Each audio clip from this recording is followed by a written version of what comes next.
Barb Tobias and Sandy Ricketts are floating Sandy's at the welcome table. We represent the Board of Directors for Connected Community. Thanks for joining us today. We're going to get started even though I know people are filtering in because we want to make sure our presenters get their full time. They have a lot to share with us today. Okay, let's get started. Some of you may recognize our presenters from our April summit, our transition summit on housing this year. They had so much to cover and there were so many interesting things that people wanted to learn more about that we asked them to come back and focus specifically on their New Futures initiative. Ann Sickon is the Executive Director of Center for Independent Futures. She joined them in 2012. She has an adult sibling and a child with disabilities. Building a career combining health, business, and law, she's worked in hospital research, community health nursing, and starting and managing healthcare businesses. Ann's health law practice focused on merger and acquisitions and healthcare management issues. She earned her JD from Loyola University School of Law, her nursing diploma from Henry Ford Hospital School of Nursing, and her Bachelor of Science degree in Healthcare Administration from the University of Michigan Flint. She remains active with multiple charities, primarily focused on children and services for individuals with developmental disabilities. And Jackie, Eddie over there, she's a trainer and marketing manager for the Center for Independent Futures. She's worked with them since 2002 in the areas of marketing communications, product development, and training. She holds a BA in art from St. Cloud State University in Minnesota and an MBA from Northeastern University in Massachusetts. She brings 18 years of experience in general management, marketing, and training to her work with the Center for Independent Futures. So please help me welcome Ann and Jackie. Thank you so much, and we're just thrilled to be here today to talk to you again about housing. But before we get started, and I was just starting to go around, it's really helpful for us to kind of get an idea on, what are your areas of interest in? Where's your loved one right now? So I'm just going to ask for kind of a show of hands. How many here have a loved one who is still in high school? Raise them up a little bit there. Okay. And how many have someone who's in out of high school?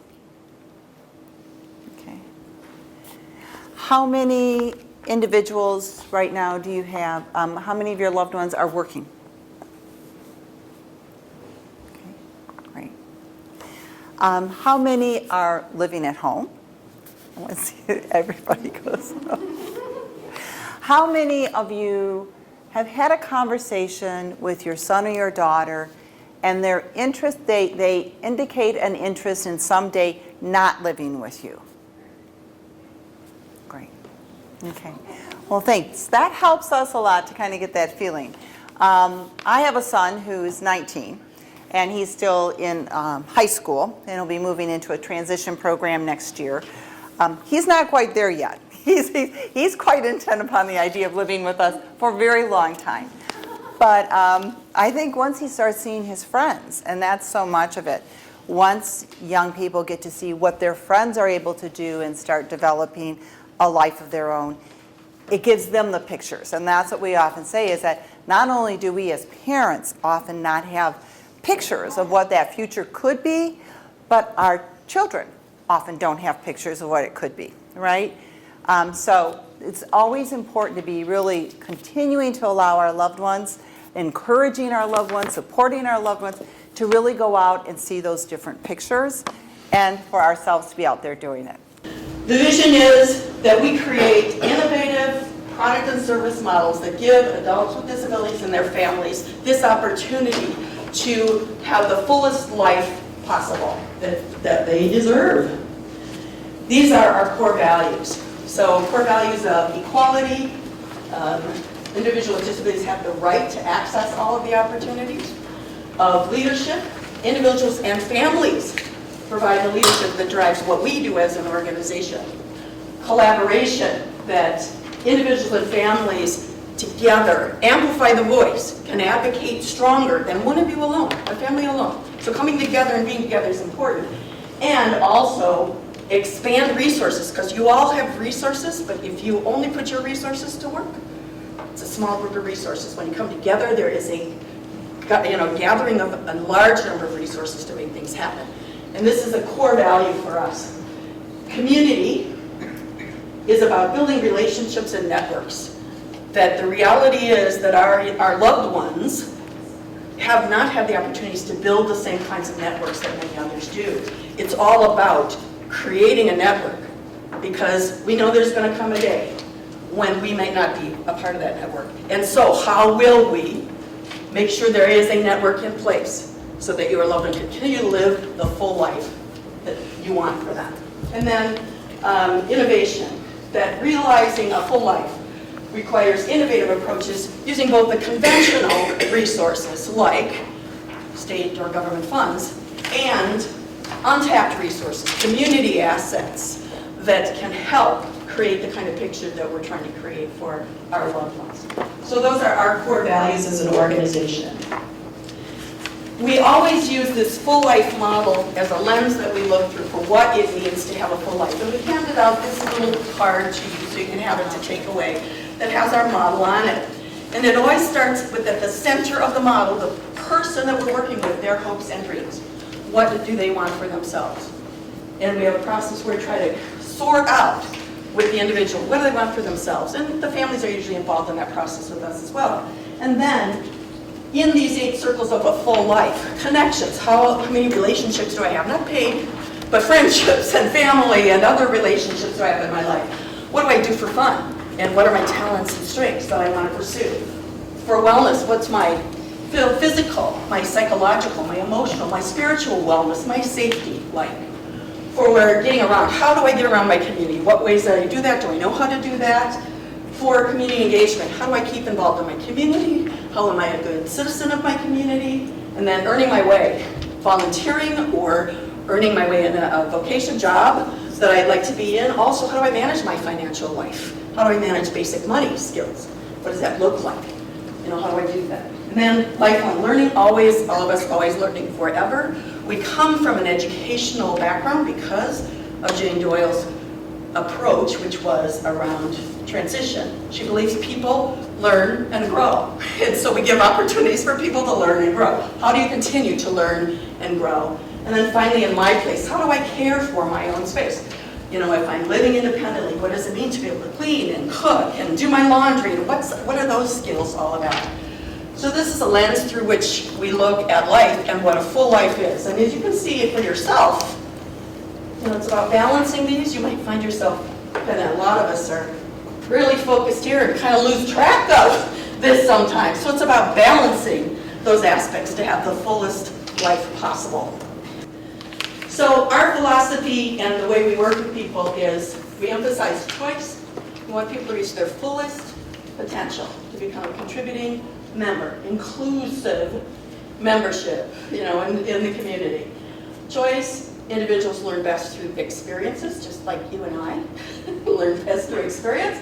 Our products and service encourage responsibility, and our work is grounded in this relationship, kind of importance of relationships and networks. Okay, so we'd like to take a moment to show you a picture of one of the people we support. His name is Avi. He's been living at Harrison, how long? 5 years. 5 years. So this video, by the way, is a video after about 1.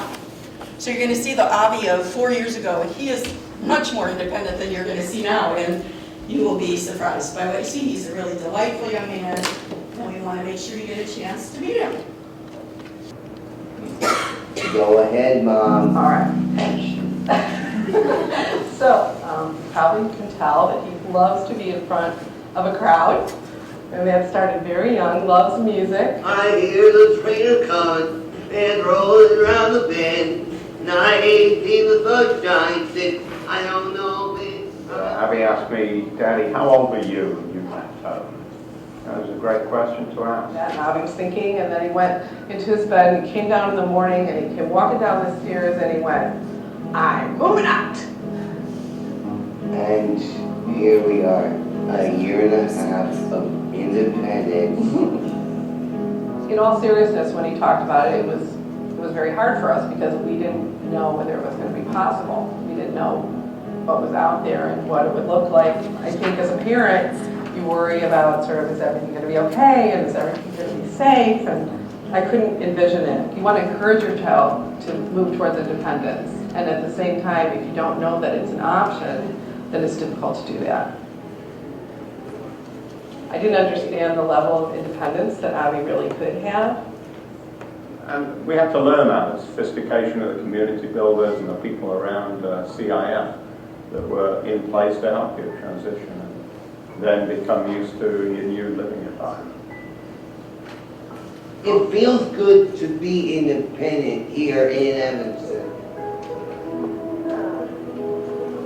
And this is called a doghouse training.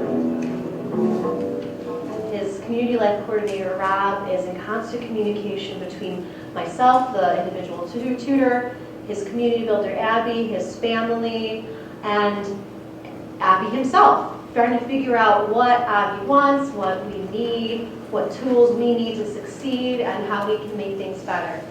I'm cooking twice a week.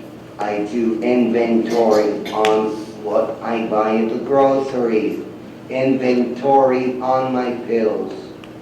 I do laundry twice a week. I'm ready. All right, what are we doing today, darks or lights? Start. All right, let's start sorting. You know, I come to tutor sometimes now. He already has all of his darks separated from his lights. They're in the machine. He's got his detergent poured out and ready to go. It's so much about you, Avi, what's important to you and what you want for your life and what makes your life meaningful. And it's not going to look the same for anybody else. It's special for each person. And I think that was what I saw. I just didn't see anywhere else. Simon, Yes, Abby, do you feel the same way? I do. I think CIF is a tremendous organization. They brought a lot of good things to our life, to your life. Like a lot of times we'll have dinner on Sunday together, and we would bring Avi back on Sunday evening, and he would be like, "You don't need to come in. Bye." I was like, "Okay, I guess you're pretty settled in." So you just like to come back to your own place. You know, in terms of the future out, there's a lot of it. Right? There's a lot of it. We take it a day at a time. The things that we've done up until now, you couldn't imagine being at this point about 5 years ago, but here we are. And so the sky's the limit.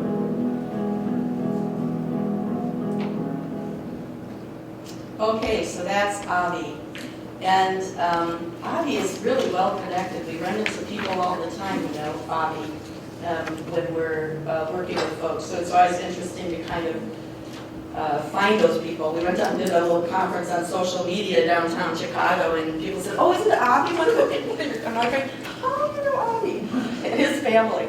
So we're not here today to sell you our direct services. That is not what this is about. This is about sharing with you how we work with families to think about creating alternative housing solutions, because that is something that we also do. So Anne, maybe you get started and tell a little bit more about what we do, and then we'll talk about the housing situation. People ask me what CIF does. I always say that, you know, in my mind, we're much like a tree, a two-limbed tree, in that we have the direct service that you just saw some with Avi, but then we also have another whole section that is consultative work that we do. We're in a number of different high schools and transition programs. We work, you know, and Jackie was talking about us being an educational model. We truly are an educational model. We have a number of social workers, special education educators, you know, individuals who've been actually special education directors for 20, 25 years on our staff. So they're able to bring an expertise to transition and be thinking about, you know, I often think we're in such a lucky position because we get to see transition and we also get to see what happens after transition and how they should be informing each other. So that's the work that we do when we're in schools as far as specifically transition programs and special education departments. And then the other area of consultation that we're very involved with is with families. And that's with housing. And so our housing work and facilitation and consultation that we do with families, we actually do it across the country. And so there's all sorts of different opportunities. Community living options is what we often refer to them as. But different opportunities in different states now where individuals are really living lives in the community with the resources or the supports that they need in that state or in that community for that individual. So that's something that we've been doing now. We really started doing it ourselves in creating our own options. And as we were doing that, I'm in a traditional educator type, brainstorm. It's, other people. We should be able to show other people what we've been doing and the lessons we've learned in the process of creating housing. So that is really our second part of our consultation. Also, our full life model is an area that we focus on both in schools, but also a lot of family groups in different parts of the country are utilizing this as part of the philosophy they want to use when they're working with service providers or when they're looking at what are their own vision and mission for their group. And again, it comes down to three components. We're person-centered planning. We listen, we look, we learn. First, listening, what is important to that individual? What are their hopes and dreams? Because that is, in our world, and the way we look at things, the most important starting point, and it's one that you can't lose. You have to keep going back to those hopes and dreams. But the person-centered planning, how do we listen and hear what's important to them? Next, we look. We do a skills inventory. And so the skills inventory was really based on our experience, but also our special education educators' experiences in what do you really need to know to be able to live in the community. And so that's very driven in that way. And then the skills training, of course, ties right in, because we'll find many individuals who still are living at home can get started on this so they know what skills they need to be working on before they move out, right? There's some of those learning moments like that would have been really helpful for them to know beforehand. So we've taken all those years of experience and created this. All right, and we all know it's a time for change. And that time for change has been coming for a while, right? In 1990, the ADA was passed, eliminating discrimination, allowing for equal opportunity in employment. In 1999, the Olmstead Act ruling. In 2009, civil rights actions enforcing Olmstead, which again, eliminating unnecessary segregation. Services should always be in the most integrated manner, in the most integrated setting. And services that are appropriate to needs are what need to be there. And to me, this is just, for myself, I'm going to step back for one moment. As growing up as I'm an oldest daughter in a family of 9 children, our middle sibling was just didn't get her blood transfused way back when, right? I mean, there was no beepers, you think about it, no way to get a hold of a doctor, so they had to find them and get that. And so my sister came home. And even though she was, and I'm sure so many of you have stories where they were, my mother was very encouraged not to let that happen, that there was another direction that my sister should go. But my mom said, I take all my babies home. So my sister came home. And what we found growing up with my sister Jean was, first of all, when there's 9, right, it's just get along, come along. Everybody kind of just reaches out and helps the next person to keep moving in the same direction that needs to be moved in. But the other thing for Jean that we realized was that she had amazing gifts and amazing talents, but there were certain things that were just missing, right? And so we as a family, 6 of my siblings are boys, most of them are engineers, so we kind of talk in a lot of math and engineering, but it was always about scaffolding. How do we need to scaffold this missing skill so Jean can continue to move on to the next step in her life? And I'll tell you, she's worked 30 years, she retired. This is someone who, really, my mother, my family was encouraged time and again to put her in a group home. She had to be closely supervised. She'd be in a sheltered workshop. But it's not what my sister wanted. And thank goodness my mother really just, I don't know if it's the farm in her, she's a farm girl, but the sense that, no, I think we can figure this out. And really, to look at my sister's life, had my mother not had the wherewithal to push forward and say, what are the services that my daughter needs, and where does she want to be, and making sure that her life was lived in the most integrated way, I'm sure that all these well-meaning people, their projections, what they thought would have come true. But instead, my sister has gone on. She's lived in a home, in our home community. She worked for 30 years.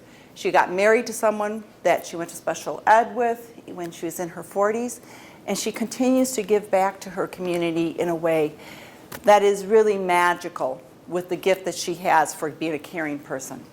So it's, we talk about this being part of the legal thing, but this is also, we all know, this is just how things, this is the support people need to be able to do what they want to do and reach their full potential. And from a national perspective, sometimes I almost get tired of this. I'm sure you all have seen them. We know that Illinois does not fare particularly well. Okay, people living in 1 to 6 person settings, 77% in the U.S.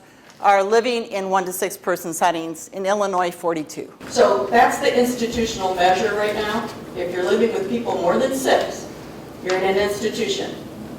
Okay? And across the country, there are places going to 3 or fewer as the measure. Illinois is still looking at 6 as the number. Yeah, 6 to 8 even. Dollars spent for 6 or fewer person settings, 81% of dollars in the United States are spent to support that type of a setting. In Illinois, 58%, right? State institutions, 14 states don't even have a state institution, and more are moving in that direction. We still have 7 in Illinois. And I was just on a conference call with Secretary Dimas earlier this week, and he was saying, ethically, we know that has to change. And we even know that financially, we would save $25 million by shutting down 2 of these and be able to redirect those dollars. But it will still take them about 6 years to get there by the time they do everything that needs to be done in closing down. But make no mistake, even at the highest levels in the state, they may not be seeming to move very quickly, but they know that they need to close down the institutions. And then integrated employment services. Jackie, can you shoot back for 1 second so I finish that? 18% in the U.S. and, of course, 6% in Illinois. These are from the State of the States, and I want to say this was the 2013. Yeah, and the Because 2015 is out, now. However, there's not much change, so we didn't update the slides because Yeah. the changes for some of them. Oh, okay. Yeah, but here you go down here, State of the State and developmental disabilities. When we go, and your website is also, if you're interested, the website is also cited. So when you're looking also at, where we rank compared to other states for funding of community-based disability services, we're 44th out of 50. We're 49th out of 50 when it comes to residential placement in settings of 6 or less. 70% of individuals with disabilities live with a family caregiver. 23% of those caregivers are over the age of 60, okay? Which is, that's something to be concerned about. And I can tell you, because we have really in the last 2 years supported 3 different individuals who I'm sure their families never meant for it to be that they were left in the house and the last parent dies and now the house gets sold and an individual has to, for the first time in their life without their loved ones being around them, move to a new community, establish themselves. I mean, all those things.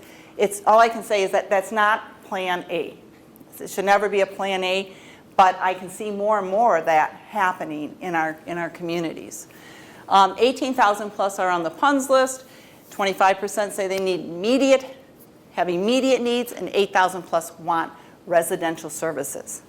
Okay. We also know with the 2019, and everyone's been hearing about this, and to me this is one of the most exciting times for us as parents in Illinois, is these new federal regulations coming in. And I'm seeing so many agencies be responsive to it in ways that, for years when we would talk to people, they'd say, yeah, you guys do that person-centered. We think it's great, but just no way, no way can we figure out how to do that.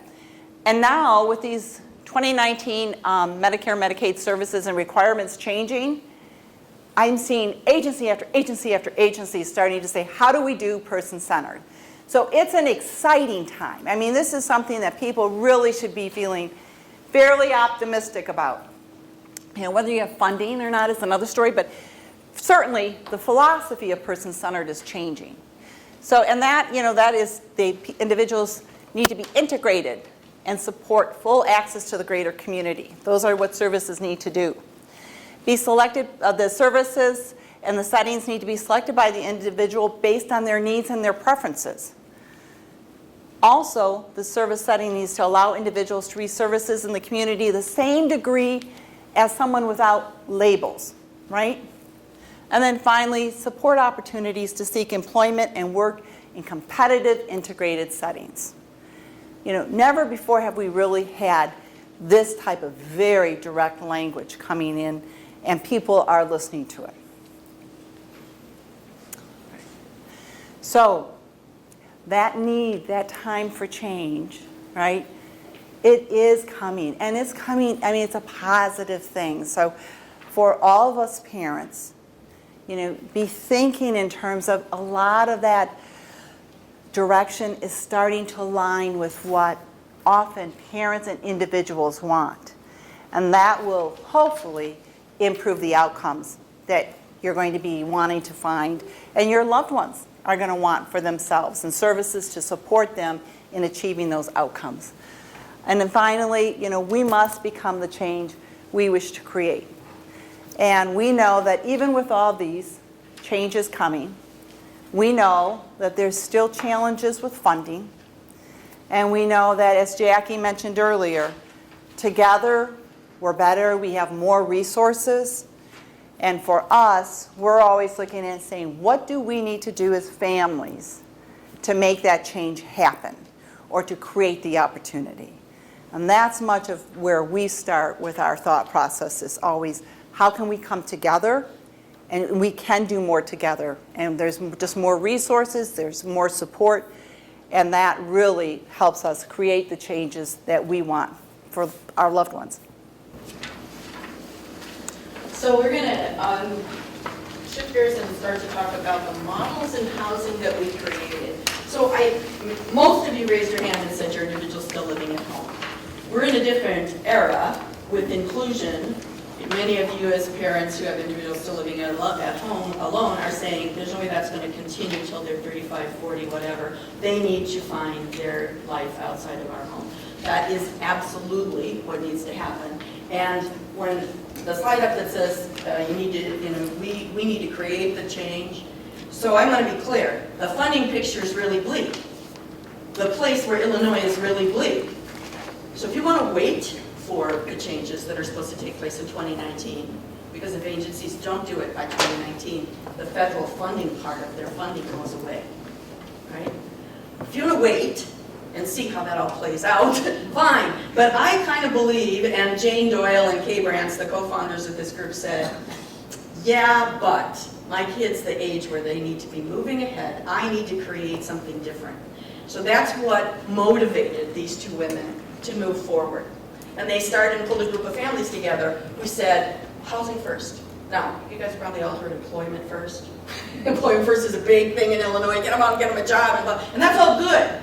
What we know from some of the statistics from housing is that people who are homeless, when they have a stable place that's home, have a better opportunity to be successful in finding jobs and staying in jobs, etc.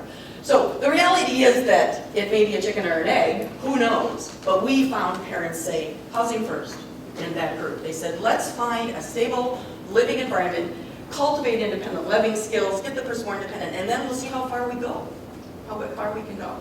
So what we're going to do is show you pictures of the models we created with these families. So this first one was created in 2003. It was our first community living option.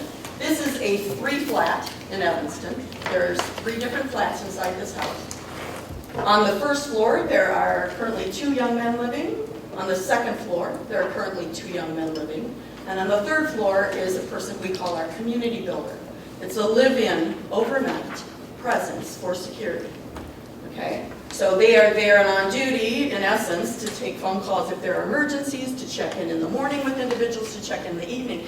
They go off to other jobs.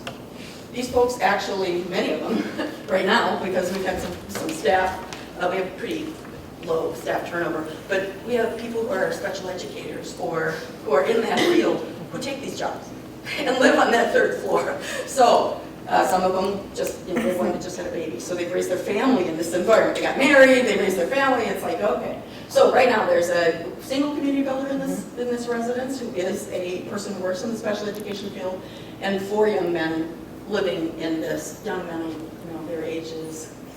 Yeah, well, up to 30-ish. 30-ish, okay. Yeah. So, I'm older, so young, everybody's young. So, what can I say? When you're in your 60s, everybody's young.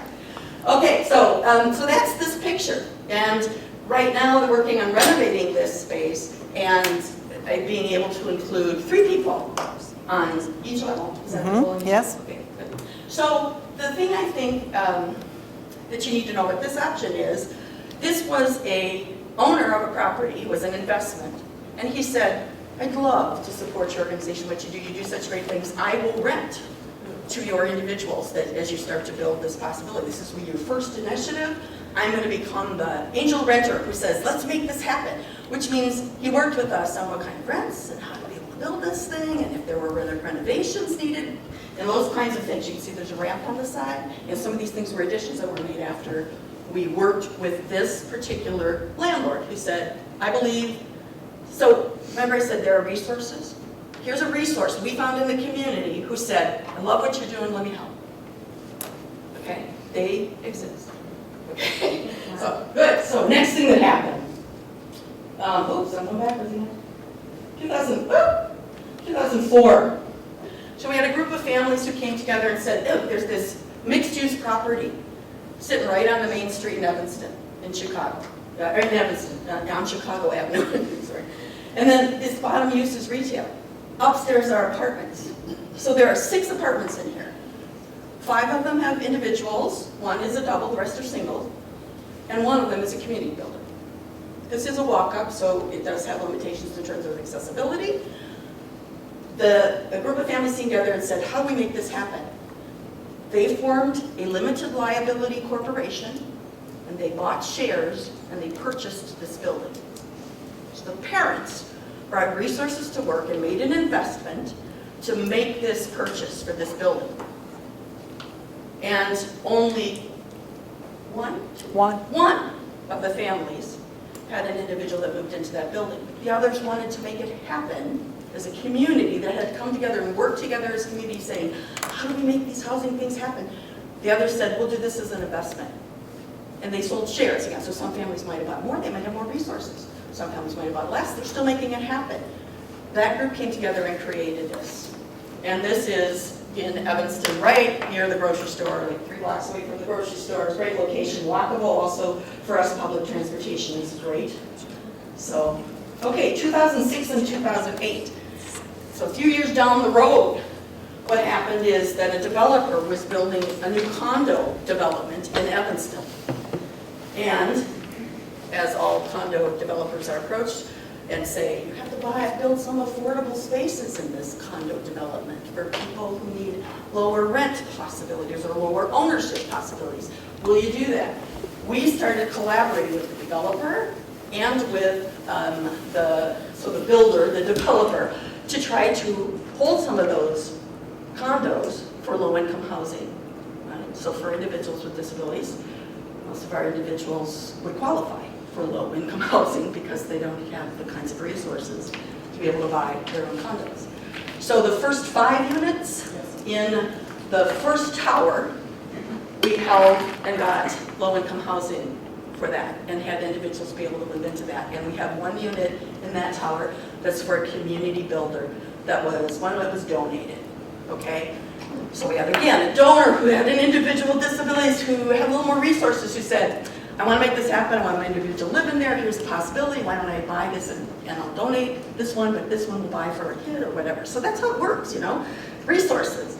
The second tower was built in 2008, and we didn't get in on affordable housing there, but there are many people who wanted to live in that condo setting and have a condo that's owned by their individual. Different ways to do this. Parents will buy and quick deed it into a special needs trust. That's all stuff you work up. You figure out how do you do this, and the individual ends up owning the space and having it in their name. So right now in these 2 towers we have 20 units. in a tower that has about 120.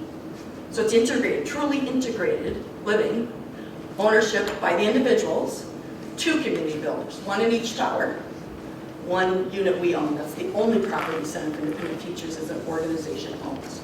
There's that 1 condo or community builder that we needed to make happen at one of the towers. So this is a picture of a different way that housing can be created by groups of families who want to make this happen for the individuals that they love. So, I'm just going to quickly point out, it's interesting. We have one family who, because of some changes, who were able to take advantage of the affordable financing to purchase way back when in 2006, when we first opened the first Sienna complex. They're now looking to sell, and the lovely thing is that they're looking for another person with disabilities who could take advantage of that, right? Because if you've got that special financing and some of the different, it's like a wedding cake of funding that comes together when you are creating this affordable option, and they have different times that they lapse, restrictions, right? And there's still a restriction. One of the restrictions there, that this family called us and said, you know what? We want to sell to an individual with disabilities who could take advantage of this, because then it's an advantage for them too. They don't have to pay back anything. It's just a transfer, and yet you've got someone who again qualifies, and the next generation, if you will, can step in. So you may have big things in your mind or questions going, well, how does that really work? So that's what we work with families to do. We train them what it takes to make this kind of thing work. So we go through a training.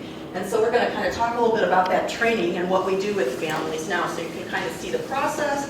We're going to do a couple of activities with you to kind of know a little bit more about how we work with families.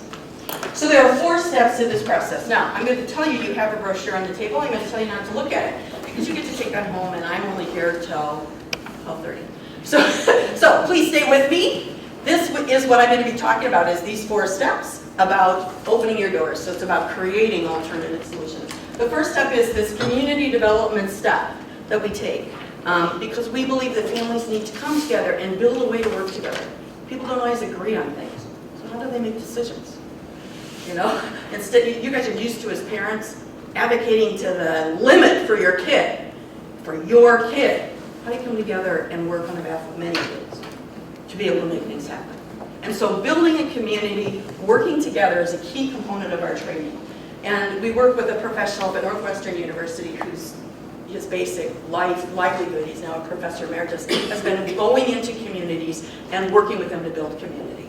And so he's helped us and consulted with us. We always look for resources, and they're always there. He's basically done this work with us for years to be able to work with family groups to do this first step. The next step is going through a process of what do you need to do to acquire a house? So how do you make the decisions about what house you're going to acquire? We're going to go into each of these in more detail, so not to worry. Next one is moving ahead.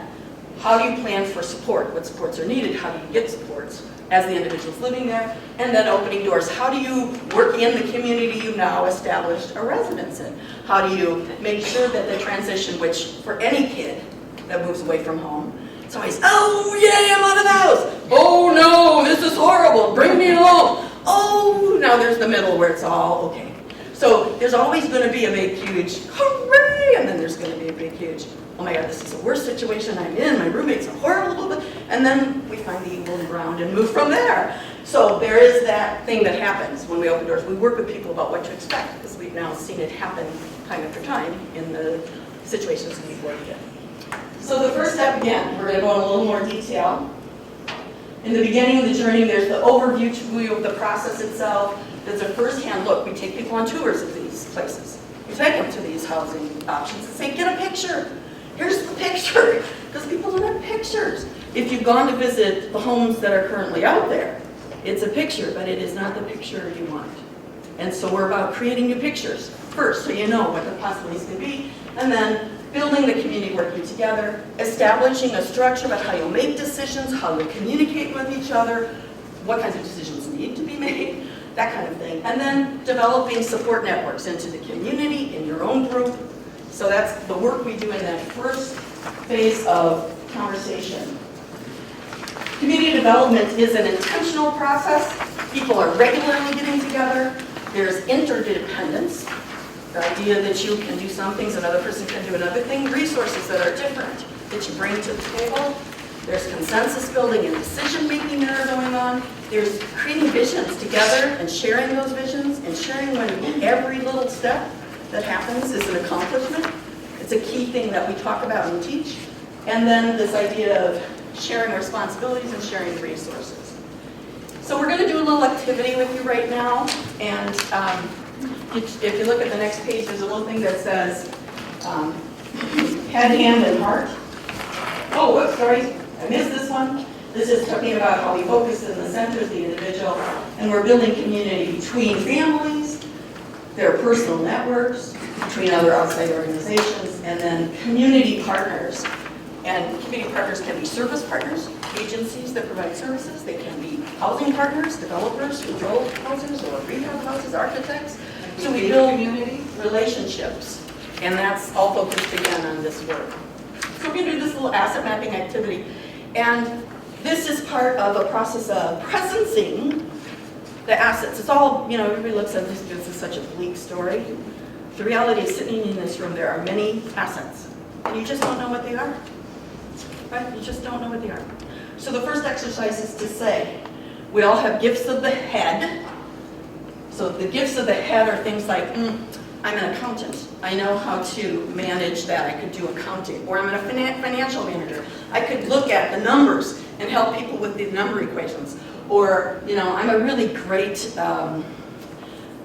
trainer, so I could go out and work with families, or I can help people collaborate and make decisions. And, oh, I know how to manage conflict conversations or whatever. These are gifts of the head. So the first thing I'd like you to do, everybody has sticky notes in front of them and markers. I want you to write down, one per sticky note, things that you know that you think could be useful or not useful, just things you know. I'm a gardener, I know how to grow plants. I know how to sew. I know how to, you know. So what do you know first? First, what do you know? And then there's going to be sticky notes of the hands are, what can I do? Again, that's maybe more the carpenter and the sewer. What can I do? I'm a gardener, I'm a carpenter, I'm a sewer. What do I know? I'm an accountant, I'm a financial guy, I'm a, you know. And then my heart. What am I passionate about? What do I love? What am I passionate about?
All right, how are we doing? Everybody got everything up here? Okay, so now we're going to look at some of these because, you know, are you all members of Connect to Community? Is everybody here with that? We don't really have members per se. Just have people. I get your So to my little Connect to Community group member leadership, what I would tell you is you're going to want to know who wrote these things because there is a room full of talent here. That I was like going, oh, and like reading them and then getting them going, oh. So you got, okay, so you got everything from, I'm an accountant, I'm artistic, I'm detail oriented, I do bookkeeping, I am a project manager, I'm an employment specialist. I'm a conflict resolution kind of person. You know, I'm a financial person, I got those kind of skills and talents. I'm a strong advocate and I know how to negotiate the systems that are in place. I'm detail-oriented. Oh, I'm very familiar with real estate. You're going to create housing. Having that person on your housing team might be a really good idea. I know local builders and architects.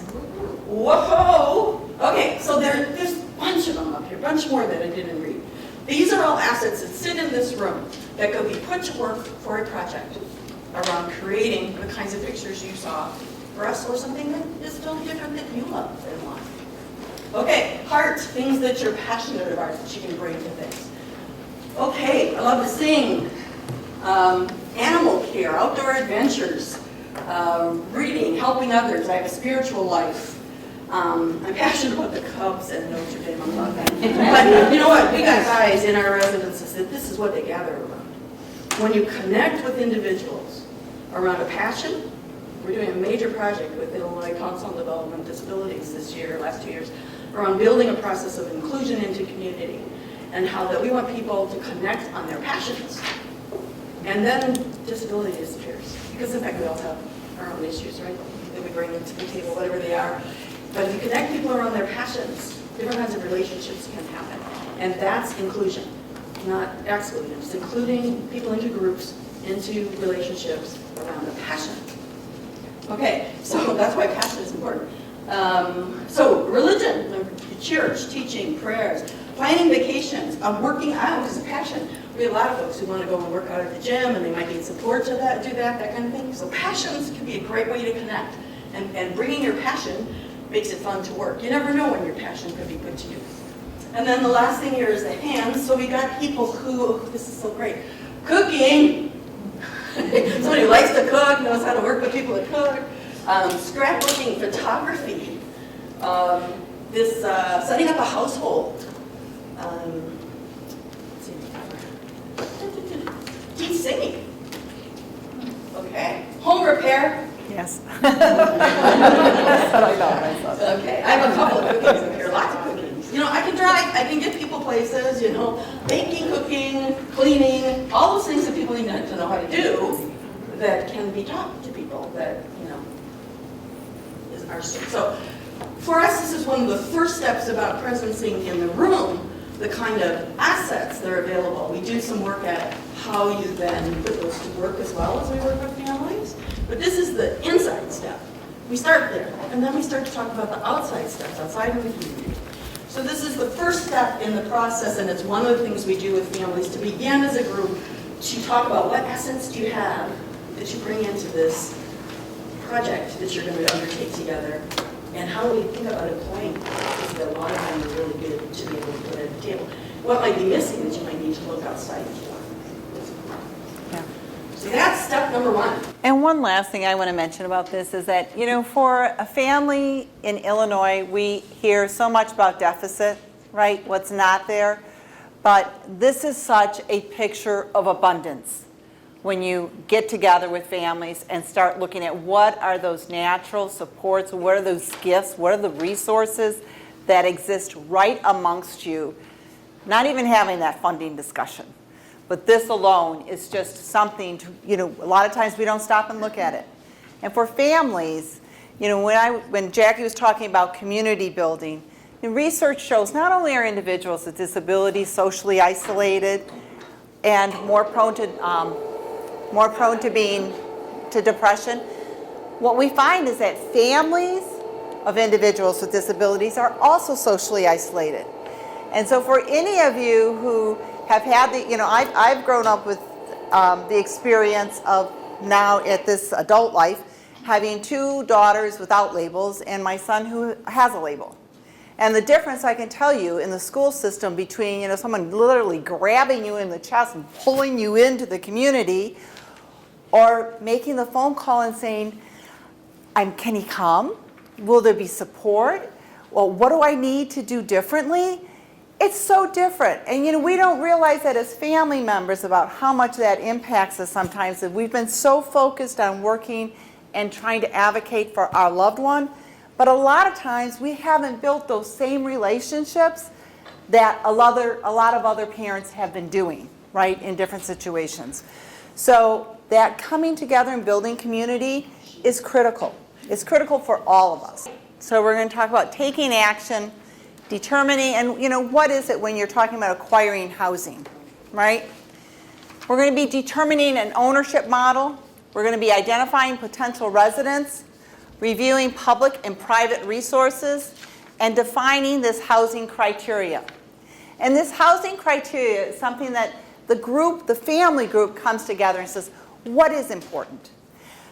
Do we have to be close to public transportation? We know that for CIF, our community living options are all had to be within a certain walking distance to public transportation, walking distance to the grocery store, because we knew many individuals would not be driving or wouldn't have that option. And if it's winter or whatever it is, we want to know that someone can get to the store, get their food, get back home.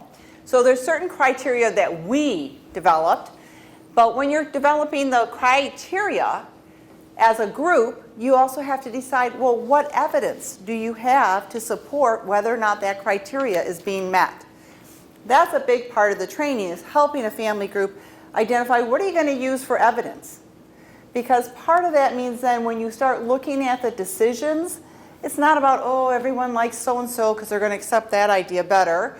Or, you know, that sense of, are we just looking at this in the best way that we can, knowing what our criteria is and what evidence supports that it's either being met or it's not being met. So that's our housing criteria. We determine that. Financial structure. How is that going to look? You know, are you going to be working with, in some cases, people have created community partners that actually own the housing, but the ability to have it available for rental is one option. In other options, you have the LLC that we talked about.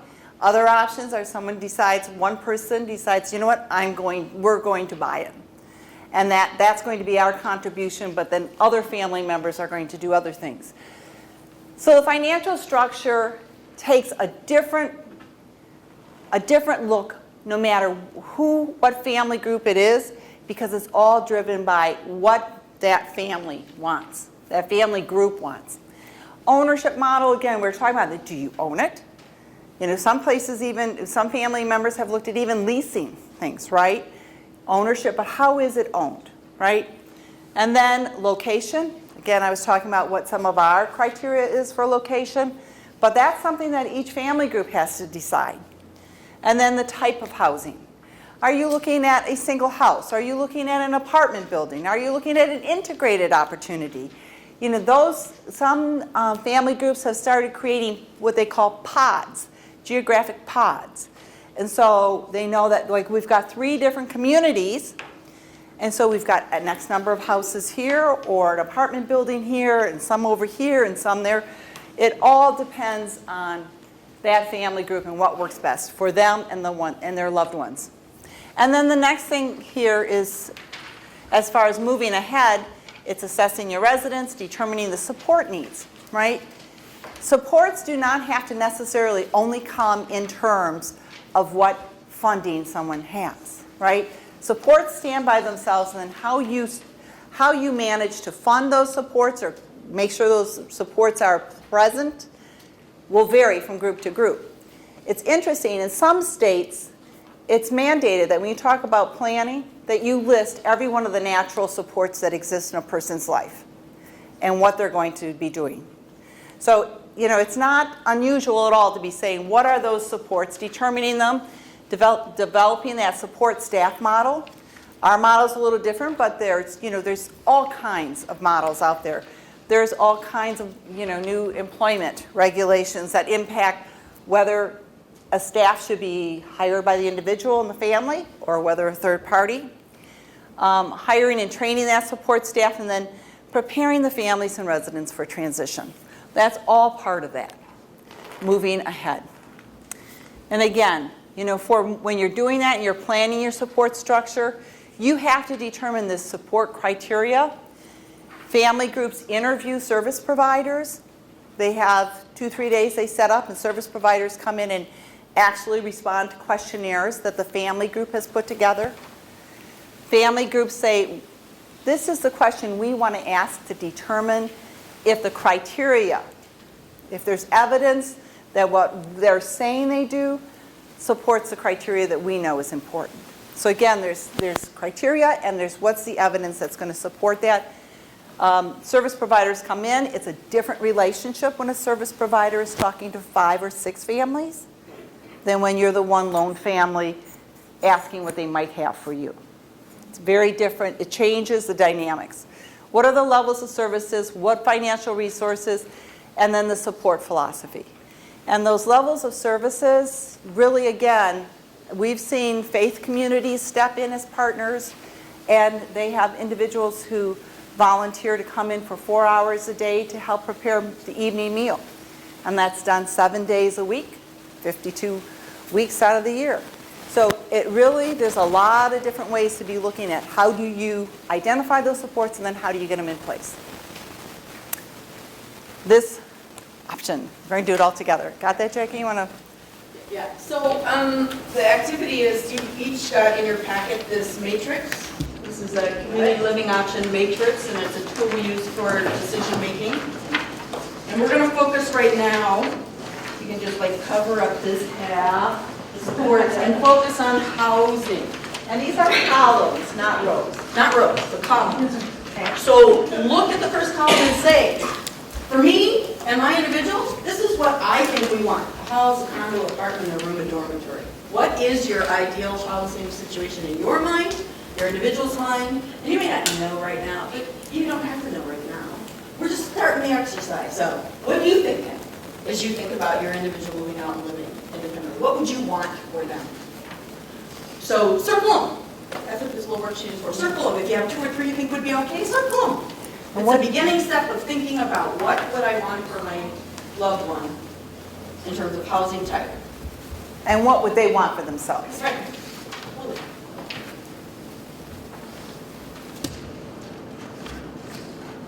Once you've done the first column, go to the next column. What kind of ownership do I want for the kind of housing that I'm creating? And it could be some combination, but in this case it's like, oh, I would like them to own it. So I want it to be a condo and they're on single ownership by them. Or it could be, I'd be willing to work with a group of families and invest in a property, so I'd be willing to look at joint ownership. Or, I want an agency or an organization to own this. I don't want to own it at all. So think about what you personally would consider in terms of an ownership model. Again, this is the beginning of the process. There's lots more to learn as you move through, and you may change your mind as you learn more. But right now is the start of thinking, where am I today? If I think about this for my loved one. And the next column, once you're done with that, circle them, and then the next column. By the way, circle them. What we know is a lot of people play up here and never start to apply. So don't stop playing up here and think about what you really would do in market as a beginning. You're starting the conversation. Next, funder of the property. I'm going to fund the whole thing, the individual's going to fund the whole thing, they have a special needs trust, it's all set, they're going to buy out of it, blah, blah, blah. Or, family's going to participate in ownership. It'll be some combination of special needs trust family. Or, I'm going to have to find a grant because I don't have any money to do this, holy cow.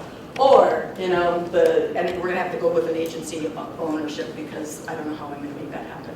So you're going to pick what you're open to and what you can do. That's housing. Now look at the other side. Look at that. When you're looking at the supports, what are those levels of services? What really does someone need? And we'll tell you, when people first move out, there's a spike in the need for services. But over an 18-month period, on average, we really see that spike, then we see it dip down, and then we see it even out. So you might be thinking about, okay, we might have to build in some additional support from different ways of looking at this initially, but people with that experiential learning, you will see changes. So what is the level of service? Is it call-in? Do I just need someone for him to call? Okay, and I'm going to use him a lot because that's my life. But for him to call. Do I need someone in there once a week? Maybe just to help with laundry, or just help with grocery shopping, or just help with, is it just a weekly? Is it part-time during the day? Do I just feel like right now, those life skills aren't there, we're going to need some part-time. Is it full-time daily? Is it a live-in overnight? Is that going to be what's needed, because if a fire alarm goes off, if the toilet starts to overflow in the middle of the night, if there's a thump in the middle of the night, does he need someone that he can turn to? And then also, is there a 24-hour daily need?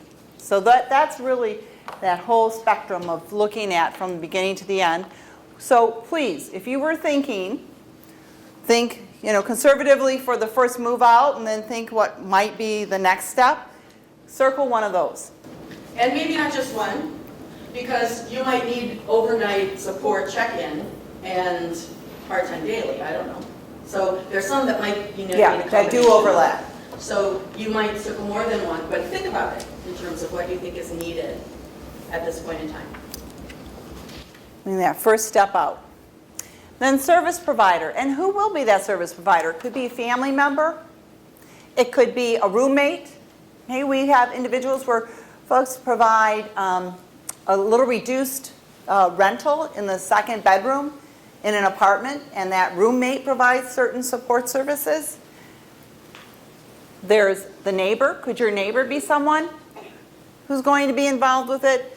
Volunteers. When I was talking about the faith community connection, do not underestimate the power of volunteers. Personal support.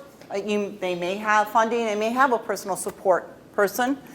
Agency or the organization might be the service provider or the government. And then service funder. Is it the individual? Is it the family? Is it the agency? Grantors or government? So this is a beginning step that families need to think about, is what's a picture, you don't have the physical picture, but what's a picture of what kind of house, what kind of ownership, what kind of, what would I be willing to consider as I start to look at these options and think about what can happen and then move forward with making that happen. So that kind of takes you through an activity we do many others, but that's one beginning activity that we do with folks as they're beginning to think about this. So the fourth step in our training is about the whole thing about opening your doors. So it's meeting the neighbors, how you make a residence a home. Obviously the individual's going to be having their own space, so how do they decorate it, what they want, what color they want, their room, and all that good stuff. Then what's move-in day look like? How do you make that happen? Then what's handling the day-to-day look like? And what do you need to be doing and thinking about in terms of preparing for the room ahead? One of the things you need to know is that first lovely house you saw, the 3-flat, word got out that we had individuals with disabilities moving into that neighborhood, and we heard a little rumbling, and so we threw a party. This is CIF fashion. We threw a party, barbecue, had drinks, and had food, and invited the whole neighborhood to come, and Father got up and gave a passionate speech about their loved ones' first opportunity to live individually and join a community, and how critical that was. People met the individuals who were going to be living there and their families, and that by the end of the evening, it was the neighbor who walked across and said, listen, I'm a plumber. I will help out anytime you've got a plumbing problem, you call me. And this is where you call. And so you build the relationship. You begin to build the relationships and try to help facilitate the relationships to be able to make, to become included in the neighborhood. So it becomes a place where people know you. We take people to the residential area that was 2 blocks from the business area that was 2 blocks from that residence, and walked them down the block and met all the owners of the businesses. A lot of private owner little business things, and said, this is Jonathan, he's going to be moving in 2 blocks away, loves music. This is hog-eye music in our neighborhood. So go up and meet the hog-eye music guy. You saw it in the video, Avi was at hog-eye music, one of his favorite places to hang out. They know him, everybody knows them, because they're stopping in, they're your neighbors, they're your business, the people who are going to do business with you, There's a lot of power in the world of disability. We have a little postcard that we talk about the buying power of families and individuals with disabilities in the world. These are vendors who need to know. This is in your neighborhood. We're in your neighborhood. You need to know us. Here we are. So the opening doors, again, I talked about that period of adjustment, kind of the honeymoon's over, where you got this little dip of everybody's calling and when you come home, and then you get the settling in process. And that's kind of the whole way that goes, and we have tools to be able to talk about that, what you can expect, what you need to be ready for. So that's the 4 steps of our training that we take family groups through, based on kind of our experiences. So you heard about the success stories in terms of the New Futures initiative that we've created. I just want to kind of show you some other people and what they've done. This is Stars Family Services in Wheaton, Illinois. they brought a group in and trained with us. And in 2011, they opened their first residence with 4 young men and a community builder who lived in it. In 2016, they opened the second 2. And these are 5-bedroom places, community builder in each of them, and residents living in them. One's a girls' place where they wanted to, this family group decided the girls and the guys live separately for them. So, they separated the girls and the guys in one, guys in another. And this is, again, a place where the community itself, Stars Family Services, had a ministry to support individuals with disabilities for a very long time because of the founding kind of members of this group who had a son with disability. And she actually, the woman that was the founding person died, and there was enough money to support the first house of what she had available. So they came and did our training, and then they created these 3 housing options that they support both through volunteer and services. They also have a place where people are employed. They have resale shops that individuals are employed in as well. So here's 3 others. We trained a group in Schaumburg, Illinois that opened a 6-unit apartment building.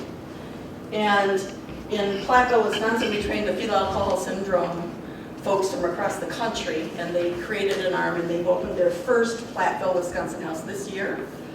And then Community Choices in Champaign, Illinois, as an organization, went through our training. They have 2 independent living residences, and then they also provide services to people who are living independently in the community. So these are folks that we've worked with. We actually have one of them that comes in from Community Choices as a trainer with us, because once she went through the training, she wanted to help other people there as well. These are some things that are in the works. So this one actually I could move to a done, and I might have a picture soon. And this is in Washington, D.C. and Maryland. We've trained 3 family groups there. The first family group has opened its first community living option residence. It is, how many units? 4, do you know? 6 units in a integrated rental setting. So they found a developer who was building in an area. They worked with them, and he said, I would absolutely set aside 6 units at a lower rent for these individuals, because it's a bigger commute setting, and I can make my numbers work out by doing that. And so they've just opened their doors. They're just in the process right now, because they're all excited. They're in, and it's all good. So then we have just finished, or we trained Intentional Communities of Washington and Ann Arbor, Michigan, one of our first family groups to train. And they created 2 options. By the way, Fire University is great because you get some volunteer from the young students, people who are really good possibilities for community builders or service providers or roommate types or whatever. So in Ann Arbor, they opened 2 units. They're actually across the street from each other. They're apartments and condos, and they have 6 individuals in each with community builders. So, and then we got Oasis Grand Rapids. We just finished training them this year, and they've got a family group that they're trying to pull together around an option, their first option. So they've not yet created it, but they've gone through the training and they're working towards it. Then we have 3 others here in Illinois. Frankfort, Illinois, we just finished training a family group. A lot of these kids are a little younger. We know that the family group will move ahead when the kids are ready to move. Right now, they're kind of in limbo because they're off at programs after high school, almost every one of them. And some of them are doing some work too. In Countryside, Illinois, we work with a group that named themselves Dazed and Confused. We said that they ought to change the name now to Determined and Confident, because they were working with a service provider. They actually had a service provider in the room training with them that they thought were going to provide services. And the service provider decided in the state of Illinois, given what the state of our state is, they were not going to expand residential. And so they lost their service provider at the end of the training. They have reconnected and interviewed 4 times another service provider who has now said that they're going to work with them, and they are in the process of trying to figure out how to find the resources to do what they want to do. And these are folks that we stay in touch with them. What's going on? How can we help? Is there anybody we need? Can we introduce you to anybody? It's like that kind of thing. And then our house, our place in Wilmette, Illinois, is a program that was set up by a mom who wanted a meaningful day for her son. And she's grown that program over the last 10 years into daytime kinds of connections and activities and things. And she had a group of families who said, next step is housing, let's figure it out. They came together and trained And they are getting ready to make the final call. They found a house, they're getting ready to just kind of ease into this. And of course, that's hard, you know, you're making the commitment when you find the house, so it's like, okay, woo. So they're getting ready to move ahead, and that's really exciting. So these are some of the folks we've been working with. Let's see here. We wanted to leave lots of time for questions, so we'll just wrap up our little presentation and then we have 5 minutes. So this is in fact the case, that people can make a huge difference. Individuals can make a huge difference and change how things go, and that you are the people who can make things happen.